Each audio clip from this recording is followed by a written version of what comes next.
George Harrison was never loud.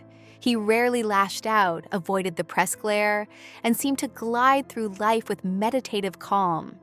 Yet beneath that serene exterior lay a quietly simmering frustration, one that grew as the Beatles' fame expanded.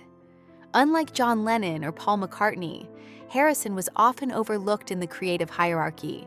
He was the quiet Beatle, the underdog navigating the storm of a band that dominated global culture. While the public admired his composure and spirituality, those close to him sensed something more, a man carrying a personal grudge, a quiet bitterness that deepened over time. Harrison's struggle was not with fame itself, but with being consistently undervalued, overshadowed by the dominant Lennon-McCartney partnership. This internal tension would shape his music, his relationships, and ultimately his life, leaving a mark on his artistry that was both subtle and profound. Early connections in Liverpool. George Harrison's journey began in Liverpool as a teenager, riding a school bus with a love for music and a curiosity for the world around him. It was there that he first met Paul McCartney, a meeting that would change both their lives. They bonded over shared records, skiffle, and rock and roll, with Paul's confidence drawing the quieter George into a musical partnership. When Harrison joined John Lennon's band, the Quarrymen, in 1958 at just 15, he faced skepticism. Lennon initially thought George was too young, prompting McCartney to arrange a second audition. Harrison impressed by playing a challenging lead guitar line, earning his place in what would become the Beatles. Yet even from the start, he was stepping into someone else's story. Lennon and McCartney already had an established creative chemistry, leaving Harrison to observe, absorb, and contribute quietly. This early dynamic would set the tone for years of subtle tension. Walking into someone else's story from the beginning, George Harrison's role in the Beatles was one of observation and adaptation. Lennon and McCartney dominated the band's direction, crafting its image and primary repertoire while Harrison followed, learning quietly. For years, this dynamic was acceptable. George admired their talent and grew under their influence. But as the band's fame skyrocketed, the imbalance became more pronounced. Harrison earned the nickname the Quiet Beatle, a label that carried an undertone of invisibility. While fans romanticized his introversion, those who knew him sensed his frustration. He had ideas, spiritual insights, and musical innovations. Yet in the studio, his contributions were often sidelined.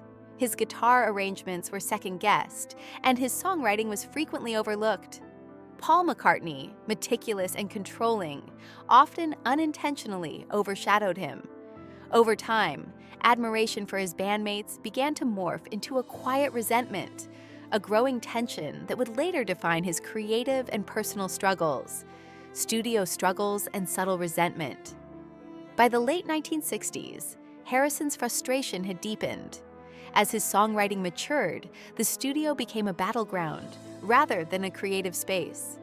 Paul's perfectionism and dominant presence left little room for collaboration, while Lennon's attention drifted to personal affairs, particularly his relationship with Yoko Ono. Harrison's creative voice, once eager to learn, felt consistently stifled. When his musical suggestions were overlooked or modified, it sent a subtle but clear message. His contributions were secondary. The sessions for the White Album in 1968 highlighted this tension, and by the Let It Be sessions in early 1969, cracks were visible to anyone present. George's frustration culminated in a quiet but firm confrontation during the recording of Two of Us, where he calmly declared he would play as directed or not at all. That resignation, calm yet piercing, symbolized years of suppressed anger and creative suffocation. The breaking point, Let It Be, the Let It Be sessions, captured the quiet collapse of collaboration. The atmosphere in the studio had become increasingly tense, with George Harrison's suppressed frustration reaching its breaking point. He briefly walked out of the band on January 10, 1969, signaling that he could no longer tolerate being overlooked. The issue was not malice on Paul McCartney's part. He simply exerted control. guided by his vision. But the effect on Harrison was profound. Feeling micromanaged and undervalued, George reached the limits of his patience. His return days later was under new terms, a compromise that allowed him to assert more creative space. It was during this period that Harrison's true musical genius began to flourish, producing tracks like Something and Here Comes the Sun, demonstrating the power of unimpeded expression. Yet the psychological and emotional impact of years of suppression left a lingering rift, particularly between Harrison and McCartney. Creative independence, all things must pass. After the Beatles' breakup in 1970, Harrison channeled his frustrations into his solo work.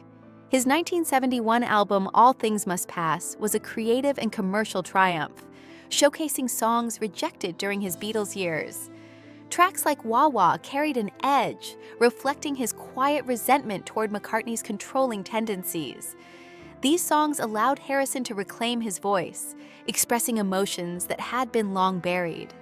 Later works, such as Sue Me, Sue You Blues in 1973, further addressed the legal and personal battles following the band's dissolution.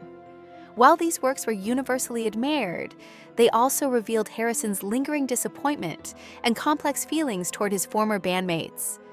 Even as he achieved independence and recognition, the psychological scars of being overshadowed remained, influencing both his creative output and his approach to collaboration in the years to come. A complex relationship with Lennon. While Harrison's frustrations with McCartney were tangible, his relationship with John Lennon was more nuanced and emotionally painful. Early in their careers, George idolized Lennon, viewing him as a mentor and a source of inspiration. Lennon encouraged Harrison's songwriting experiments and early explorations in music.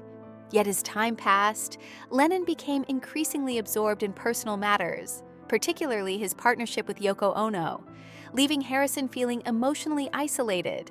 Unlike McCartney's overt control, Lennon's indifference cut differently, masking distance as casual detachment. Harrison's fascination with Indian music and spiritual exploration was often met with sarcasm rather than support. By the time Harrison penned his memoir I, Me, Mine, he scarcely mentioned Lennon, an omission that spoke volumes. The emotional coldness and muted approval shaped Harrison's sense of identity and belonging within the band, leaving wounds that persisted long after the Beatles had disbanded. Attempted reconciliations. Even after the Beatles' breakup, George Harrison's interactions with McCartney revealed unresolved tension. The anthology project in 1994 brought the surviving members together, but old habits resurfaced. George would subtly resist Paul's direction, rolling his eyes at controlling suggestions, while McCartney acknowledged that frictions still existed. Harrison's comments about his preference to work with Lennon over McCartney underscored his lingering discomfort.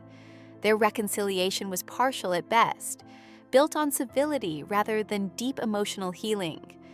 Time and distance softened the edges of resentment, but did not erase years of subtle suppression and dominance.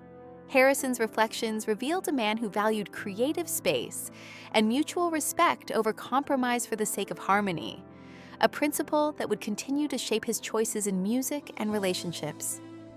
Health and reflections.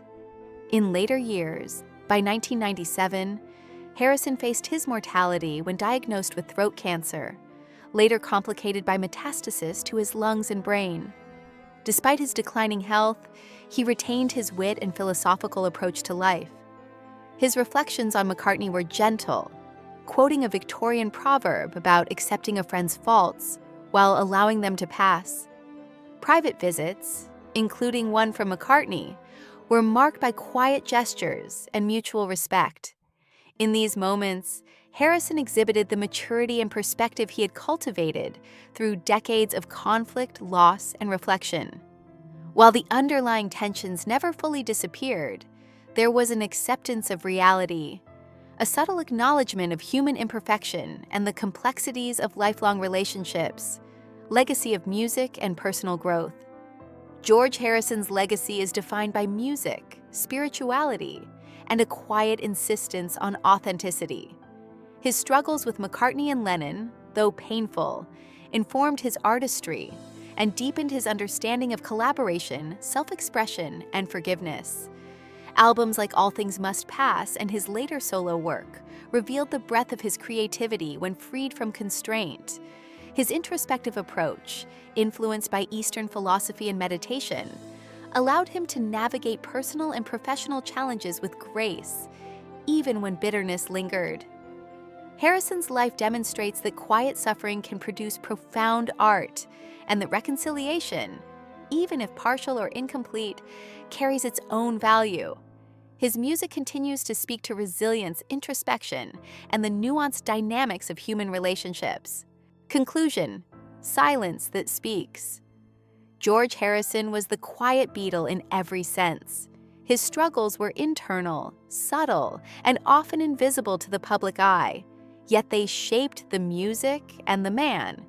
His relationship with Paul McCartney remained complex, layered with admiration, frustration, and cautious reconciliation. With Lennon, the emotional distance left scars that time softened but did not erase. Harrison's life and art remind us that silence can carry meaning, that resentment need not dominate, and that the pursuit of creative and spiritual integrity is a lifelong journey. In the end, George Harrison's story is one of quiet rebellion, personal resilience, and the power of music to transform frustration into enduring beauty. His legacy is not just in his songs, but in the unspoken truths they carry.